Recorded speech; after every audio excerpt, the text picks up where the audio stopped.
CD, why does everyone hate Arkansas? I don't get it, man.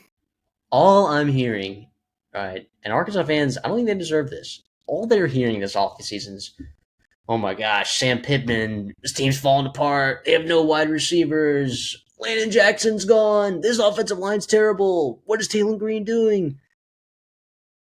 I'm here to disagree with all of that, man. I mean, sure, losing Landon Jackson, that's a big deal. Last year, your offensive line was not particularly amazing, but I have reason to believe that it's better. Yeah, your DBs sucked last year, but you overhauled.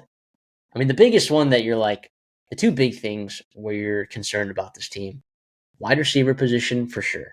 All right, I'll agree with that one. That's a concern. And then defensive line depth. I'll definitely agree with you on that one. But I look up and down this roster. I mean, the coaching staff pretty much stayed the same as well. I'm like, you like the continuity. I like the quarterback a lot. Let's talk about the Arkansas Razorbacks, CD. Yeah, it's gonna be really interesting. This also too. We'll talk about schedule later on, but it's a fun one. I think for SEC fans, for Arkansas fans, going to play Notre Dame, hosting Notre Dame, that's going to be a lot of fun. And obviously, you'll have some big time showdowns there. But yeah, I mean, we were trying to lead the charge on Taylor Green last year about like, hey guys, like he's a freak athlete. Yes, he's coming from the Mountain West, but he's still going to be able to do stuff, make defenders look silly, erase corners, erase, guys that think they have an angle on him and get to the corner there. And yeah, he was fun. And plus Bobby Petrino, man, he's still there. He's still kicking, doing his thing on offensive coordinator. It'll be interesting. I think there's some question marks defensively, especially defensive line wise. I think there's question marks on that transfer or with the wide receivers, specifically with those transfers. But boy, oh boy, I think you got enough pieces to create an identity that I think aligns with Sam Pittman and his culture and his personality to become a pretty darn competitive team in the SEC. Maybe you're not going to win 11, 12 games with this schedule, but something that you could absolutely be competitive enough, keep Sam Pittman's job for another year, and continue to obviously kind of crawl your way back into relevancy in the SEC. I have some people that I know that I was hyping up Taylor Green last year a lot because, yeah, he's a freak athlete. And I'm like, yeah, he could be pretty good for this Arkansas team. I don't know how many teams. He's actually probably starting on a lot of other teams in the SEC, by the way. We can get that one out of the way. Mm-hmm. And then these people have come back to me the next year and they were like, you were wrong about Taylor Green. And I'm like, oh, so I mean the quarterback that was, I don't know, led the an Arkansas Razorbacks team to the 15th highest yards per attempt passing the ball. He was explosive on the ground. They were a top 20 team in total yards per game, right? They controlled the football a lot. They were a top 30 team in passing yards per game. They were one of the most explosive offenses in college football. And he was banged up, like for a majority of the season, fighting for his life behind that offensive line and having to play catch up in a lot of games too, you know? I thought he was great last year. For what he was dealing with, I thought he was great. And I think he's going to be even better this year. So, call me crazy, but to me, Taylor Green is a top half SEC quarterback, in my opinion, with Bobby Petrino as his offensive coordinator. TBD at wide receiver, and we'll get to that in just a second. But to me, he's a top half quarterback in the SEC. Is that crazy to say? Is that crazy to say? Not at all. I think he's also a guy that can elevate and some not take over games at times, but like just be that difference sometimes with his legs, with his deep ball. We talked about him last year. I was going through my notes on this Auburn team and like, yeah, consistency, is going to be something. Although he did have 60% completion percentage, which is fine. I think it's something that I would have absolutely taken, for Taylor Green in year one in the SEC.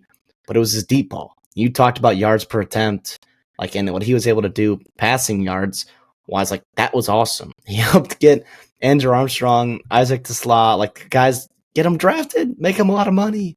Obviously, yeah, you said we'll talk about that off that wide receiver room, but I am I am not 1 second like thought Arkansas should have or ever thought about replacing Taylor Green this year and trying to upgrade. I think there were other positions that they needed to fix and address, and I think that they've done a pretty solid job, and we'll see what happens. But yeah, I think what he does with his legs, a healthy Taylor Green, I think he'll bulk up a little bit, just have some a little bit more adjustment to the SEC. I think game will slow down just a little bit more. I'm not expecting him to turn into Jaden Daniels, right? He doesn't have to win the Heisman for you to get to a bowl game, to get to accomplish your goals for the season, but he can be a very solid quarterback for you in the SEC. Yeah, top half is super fair.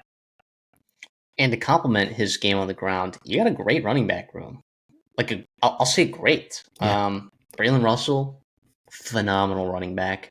You got two bruisers at running back, all right, in your top 2 spot. Braylon Russell and Mike Washington coming over from New Mexico State.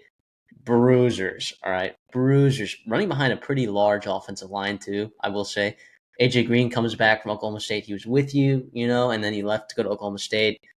Unfortunately, got hurt, so didn't play any at all last year. Transfers back, so he's back again. And Rodney Hill's a guy came a year before from Florida State that, could play if called upon. So I think you got 4 guys that could play if need be. I think you got 2 definite studs there. If AJ Green's healthy, I think he's also a solid contributor. Yeah, and you're running behind a gigantic offensive line that I think is going to be better than last year. But let's talk about wide receiver first, because people pull up this video and they're immediately going to think, all right, what are they going to say about this wide receiver room? There's a lot of projection coming here, right? You lose Isaac Tesla to the Lions in 3rd round. He's was a very good receiver, right? I don't think he was necessarily reached on by the Lions. I mean, maybe a little bit, but he's a very solid receiver. Andrew Armstrong was your leading receiver last year. He's also gone. Satania also going to Oklahoma. He was definitely a speedster. His dad's a track coach. I mean, those are 3 good receivers. And not to mention Luke Haas as a pass catcher, right? So who do you bring in? Okay, and you can help me elaborate on this as well. Omega Blake was a guy that made me lots of money last year betting on him over there at Charlotte. Just explosive would be the word to describe him. Big play, threat. I mean, averaged, what is that? Well over 20 yards per catch. Pretty big deal. All right, that means you are really explosive. You had 32 catches and almost 800 yards. That is nuts. That is nuts. Raylan Sharp coming from Fresno State. Smaller guy, but getting a lot of buzz in this preseason camp. Same with Cam Shanks from UAB. I think both those guys, according to Pittman and Petrino, have definitely did a lot of good stuff in the spring. So we'll see what they're doing here in the fall and what it's going to look like. Come game action, they are a little bit smaller, but that hasn't necessarily stopped receivers from being really good in college football. Jalen Brown, coming over, LSU, Florida State guy, Andy Jean. That's a guy that I think is really interesting because there was legit talk that he might be a contributor last year for Florida. And that wide receiver room is loaded, okay? Injuries have just held him back, right? It's unfortunate. Haven't heard a lot of stuff about him, in the spring or anything. He was a little bit of a late transfer, but I don't know why no one's talking about him. Would love to hear someone's perspective that maybe follows that a little bit closer. But I think that he's a guy, if he figures it out and is healthy, why not? Why couldn't he be a contributor? DeMonte Harrison's a guy that I know beat writers love, fans love. Former MLB player who's 29 years old, coming on 30, right? Playing wide receiver here. And I hear beat writers talk about him like he's going to contribute. I don't necessarily know that. I mean, we don't know what it's going to look like, what this rotation will look like. But I guess he's another piece. Definitely a different body than what they have, in the rest of the room. Big dude, Monte Harrison guy. I mean, 6'3", 220 plus, big dude. So that dude, if he filled out, he could almost play, shorter tight end. But so it's different than last year. It'll be worse, okay? But I'm not selling. I'm not saying, hey, this is a complete fire sale. I'm not selling on this wide receiver group. It just is maybe not as good as last year's. Yeah. I think Andrew Armstrong was a guy that I thought was a legit star in the SEC. You talked about this line and what he did, and how he's having a really nice start to his professional career with Detroit as well. You're going to miss those guys, no doubt. I thought you did a very good job running through those guys. I'll add Raylan Sharp. the guy from Fresno State coming in to play the slot. Um, I, I, I like him. I think he's a solid player. I don't have crazy high expectations for him, especially like what he'll do statistically, but I think he'll obviously make your offense better. It'll be interesting to see what Courtney Crutchfield does. Guy from Missouri. Obviously, I think he's running with the twos right now. Former super, super high recruit, right? Guy that was once actually compared to CeeDee Lamb. Like on his 24/7 page, he's compared to CeeDee Lamb. Not saying he's going to turn into that, top 15 pick, all pro wide receiver guy for you, but I think it's interesting. And Jaylen Brown's another guy. Also has like a ton of potential. You mentioned him. It's kind of hopped around a little bit recently, but hopefully he settles in here and can find a role. I do trust, you talk about like Taylor Green being upper half, quarterback in the SEC, like Bobby Petrino, a guy that's definitely a guy I trust. Upper half of the SEC in terms of play design, creativity, game script, all those things that are going to help, Taylor Green hopefully be able to maximize this offense. I think you would love in a perfect world, Omega Blake turns into like Andrew Armstrong, like not long ago was a smaller school guy coming up and going to be your wide receiver one. But I think that's pretty high expectations. But I don't think this is a lost cause wide receiver room. It's not one I'm going to be hanging my hat on or one, but it's also a room that like, can you block too? Like, do you have willing blockers? That's what I want to see too. Like, it's like, I don't know that you do. That's. But the other thing how do you feel? Well, I don't know. Like, I don't know. But here's what I'll say. Like, what my gut tells me is it sounds like you have 5 guys that are kind of like replaceable almost is what it is. So like the guys who are going to play hopefully are guys that are blocking. And so that's what I think it will be interesting to see. I think in these early weeks, that'll be something to keep an eye on. And because if you want to take on these tougher teams in your schedule and want to be able to compete with Notre Dame and win games like Tennessee and A&M and Ole Miss and like whatever it may be, Missouri, Auburn, like you're going to have to run the ball and block, and like those explosive plays, 60, 70-yard touchdowns that, Taylor Green or whoever like springs, that has to like come from potential 1 or 2 blocks down the field. So like it'll be interesting. It's super interesting. But at the tight end spot, losing Lucas, he wasn't as good last year as I thought he would be from a production standpoint. I think he's really good. I think Ole Miss is going to really enjoy having him. Bringing Rohan Jones from Montana State, definite pass catcher. You can call him undersized, but like he's probably Brock Bowers' size, 6'3", 230, something. Andreas Pasque, I hope I'm saying that right. Roast me in the comments, I guess, if I'm not. He'll be in that mix too. Jaden Platt's a transfer that he got from A&M, who I think looks the part as an SEC tight end. Never really saw the field at Texas A&M. Definitely was a highly rated recruit. He could be really good. Who knows if he's the guy that ends up emerging from that room. I'm not expecting this particular room to have a gigantic impact, but if Jaden Platt or Pasque super willing blockers, then albeit, be an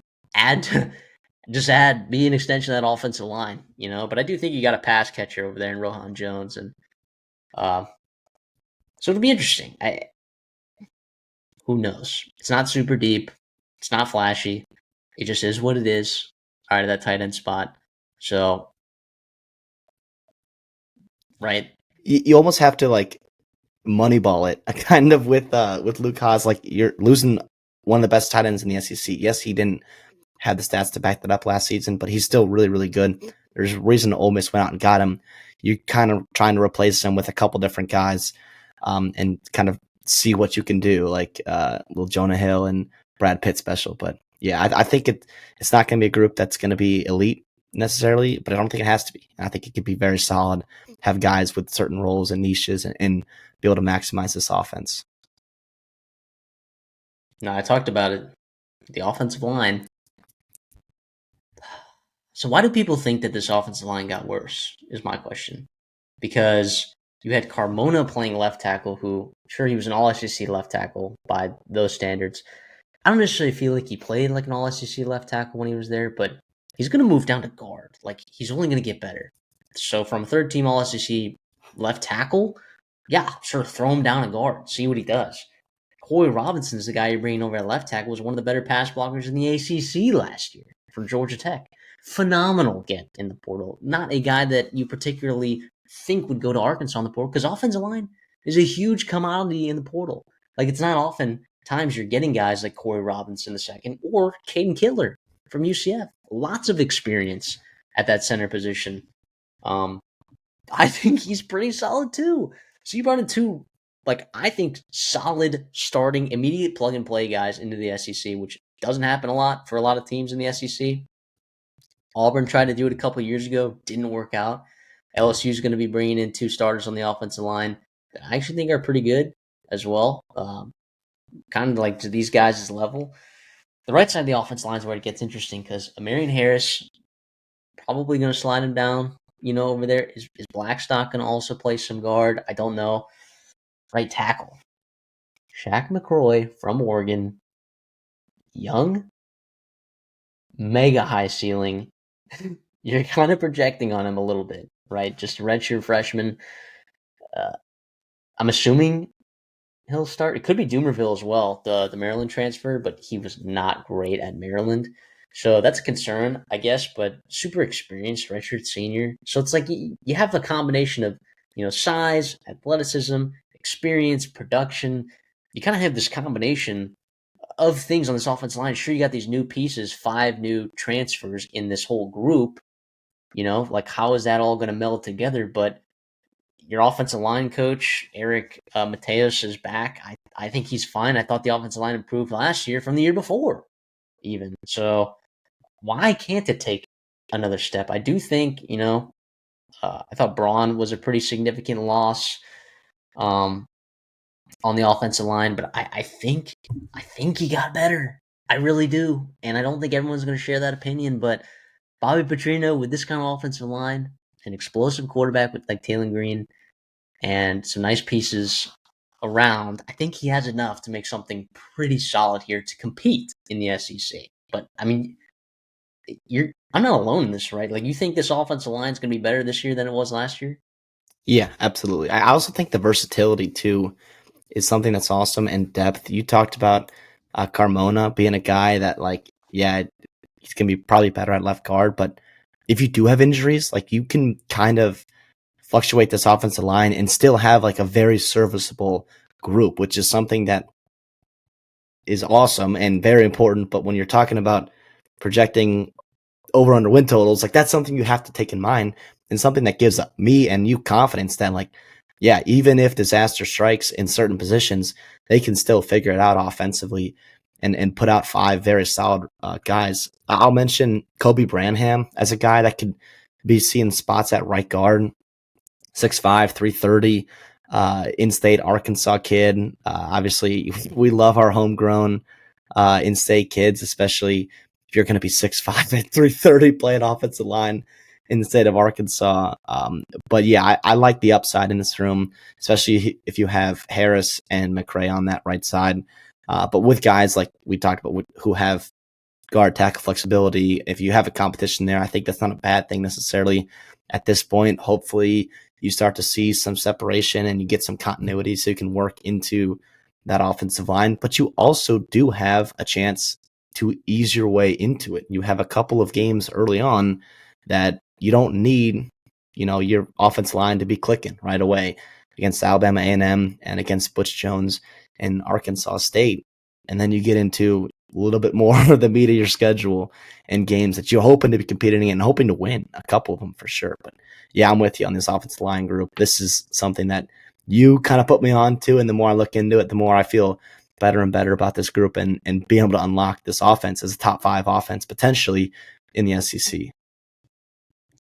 And then this defense, I think surface level, I think you have talent. All right, secondary, a lot of question marks because it's just a bunch of transfers. We'll see about that, and I'll let you kind of pick that one apart. But on the defensive line, this is the part. This is the part of the team that I'm pretty concerned about, because you love Cameron Ball, right? But he's coming off a big time injury. Apparently looks good, and I'm sure he'll be fine.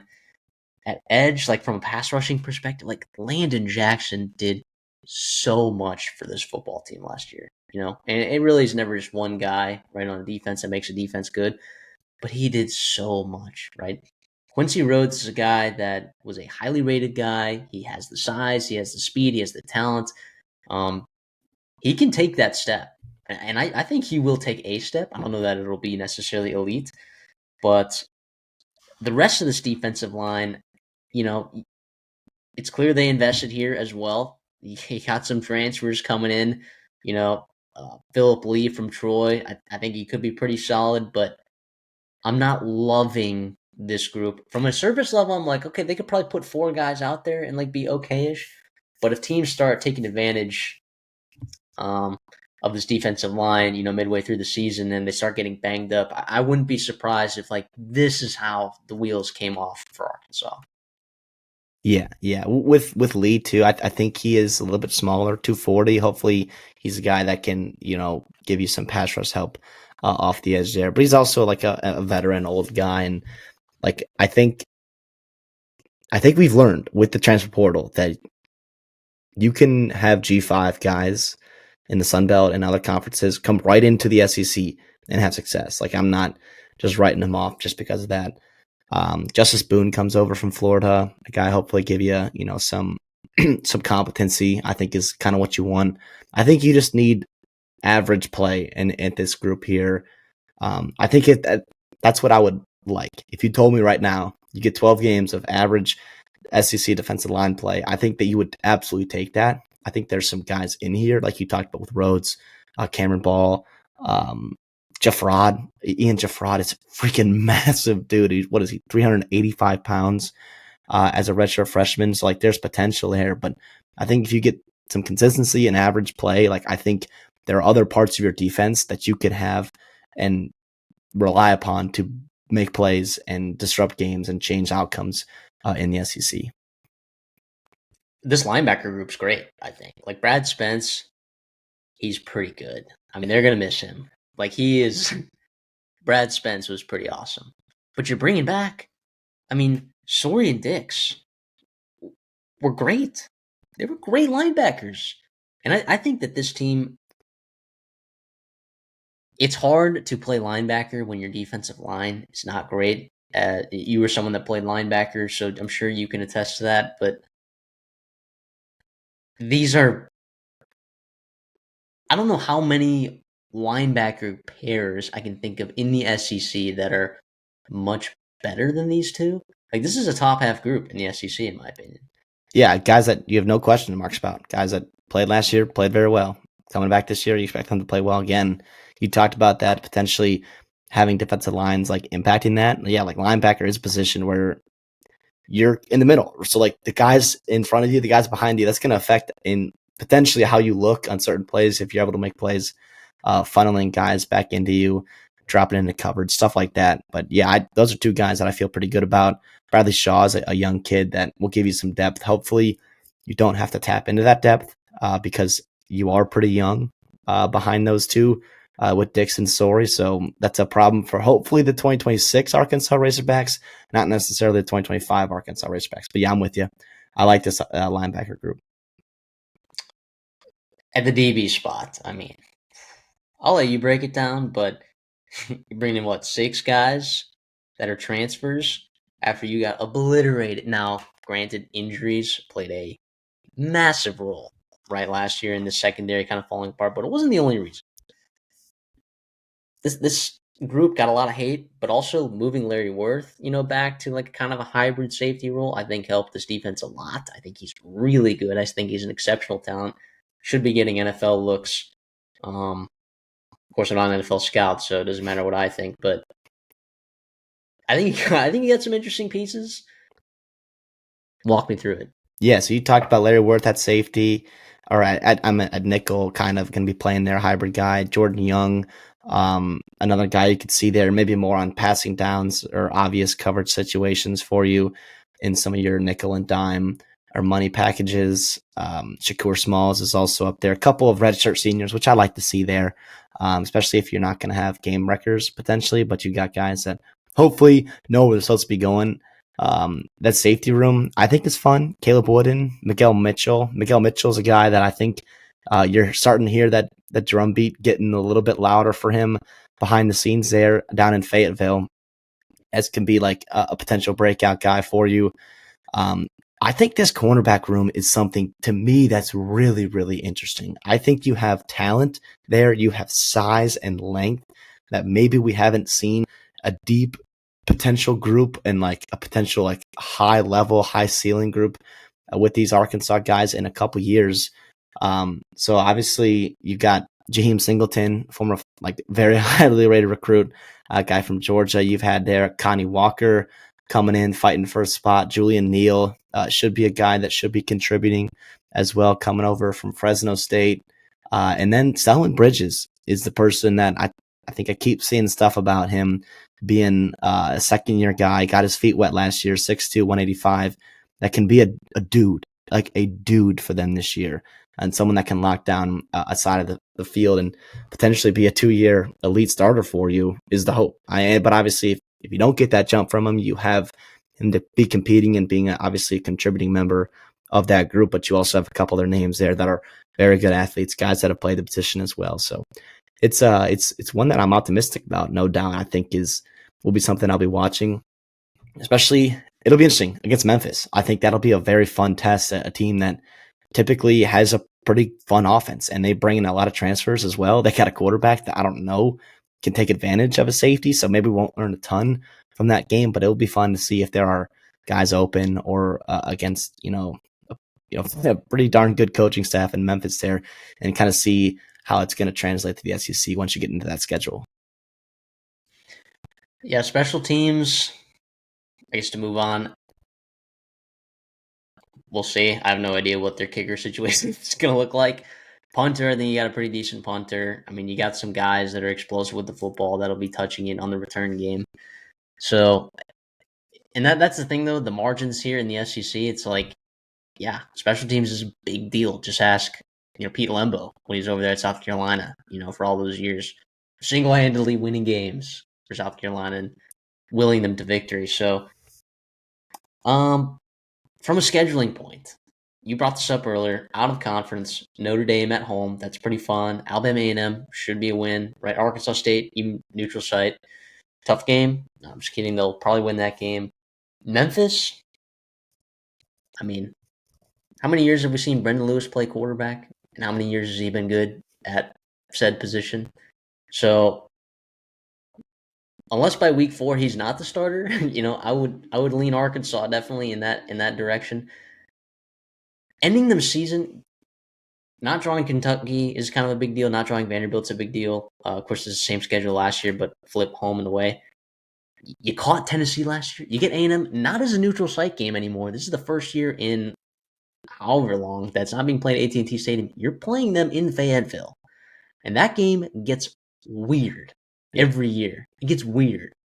I could definitely see Arkansas beating Texas A&M at home in Week 8. You get Auburn at home. You get Missouri at home, right? Your toughest games in the SEC are on the road. They're on the road. That's what makes the ceiling of the schedule so high because, the floor of the schedule I think gets higher because you get those easier games or those more winnable games at home that may be a more likely win. So in the out of conference, if you go 3-1 to make a bowl game and hit your win total, which is at plus money at 5.5, you got to win 3 games. You got to beat Mississippi State at home. You got to beat Missouri at home, and then you got to beat one of Auburn at home, A&M at home, Tennessee on the road, who you got last year, LSU, Texas, or Ole Miss. And I know that feels like a big, daunting task, but I don't see why not. We have to talk a little bit about Sam Pittman. Is this his last season coaching? I don't know. I would actually probably lean towards yes. But even if he gets fired, right? Like say they go, 2-3, or they're 2-4 in those first 6 games. Or sorry, 3-3 in those first 6 games, and like he gets fired or whatever. Like I don't think the team would give up necessarily, right? Bobby Petrino would probably be the interim, and he's been head coach before. Like I don't think it would be that big of a deal, you know. Um, I don't know. And maybe these coaches are just coaching for their job. Like the whole coaching staff came back, right? Like these guys weren't like looking for other jobs, right? They stayed. So I think that is an interesting dynamic. I don't know that I'm necessarily qualified to speak on like the inner machinations of that athletic department and like what's going on in Sam Pittman's brain, whether he's going to retire or get fired, whatever is going to happen. I don't know. So I do think that that is a huge reason that it's priced at what it's priced at in terms of 5.5 wins. But I'm on the over, and I'll be betting it as well. Actually, I already have bet it, but I'll be taking the over at plus money for sure. Yeah, I'm with you there. I look at the schedule. Yeah, it's going to be tough, but this feels like a team that's going to steal one, at least one, from somebody, and that's really all they have to do.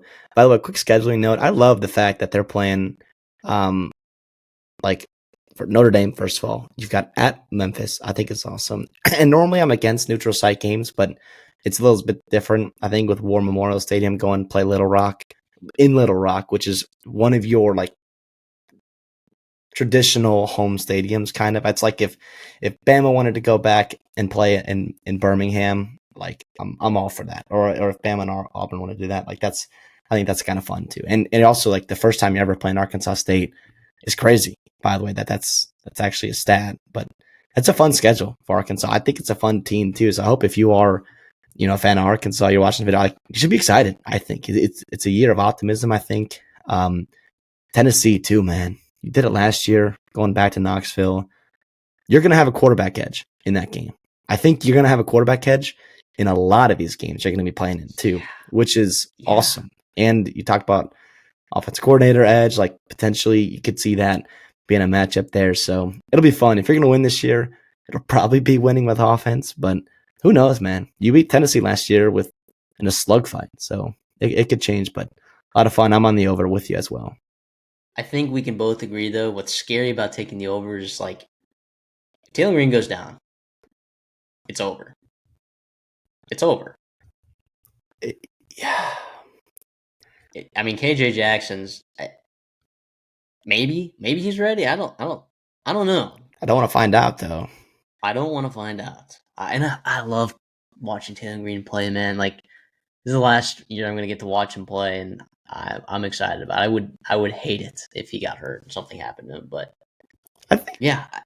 So thank you, CD, for being on the train with me. Feels like the redshirt sophomore. Really group of guys that are high on Arkansas this year. So if you're an Arkansas Razorbacks fan, why would you subscribe? Because we're gonna be riding this. We're gonna be riding this season together. Your fandom and my money. So let's go. Woo pig. Come on.